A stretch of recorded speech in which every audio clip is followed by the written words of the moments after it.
Greetings from JetBlue Park. I'm here with new Boston Herald baseball writer Jason Mastrodonato, and we're at the end of a pretty long day. There's a very long workout after a short one yesterday, and no big blockbuster news, but I think maybe one of the more noteworthy elements was that Daniel Nava is no longer going to be a switch hitter. At least that's the plan right now. He's only going to be a left-handed hitter.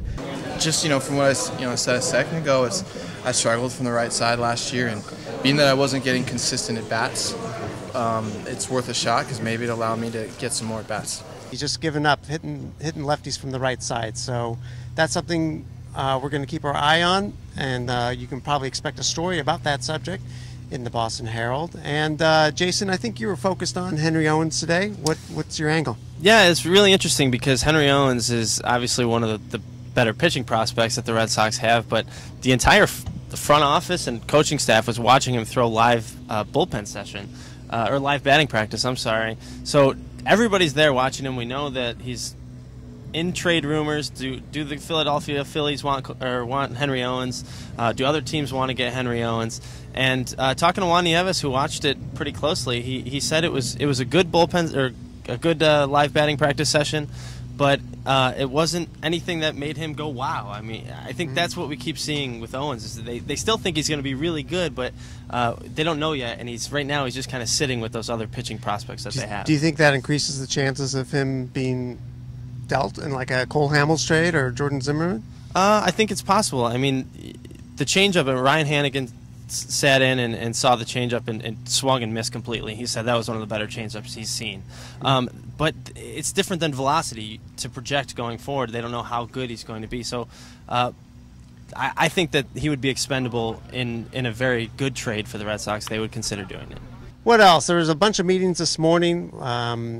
Big one was a domestic violence one where just players only.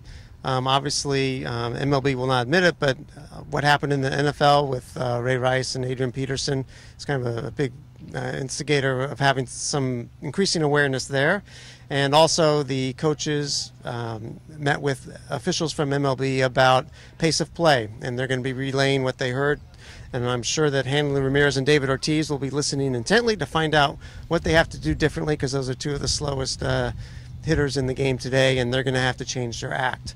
Anything else we left out today? No, but it's interesting with pace of play that Ryan Hannigan, a veteran catcher, obviously, he's okay with it, the increase in pace of play. He says it's good for the pitchers. The hitters obviously don't like it, but he said from a defensive side, they're all for it, as long as they don't limit the number of mound visits that the catcher can make, which there's been some talk of. I don't know how serious that is, but obviously he would be against that.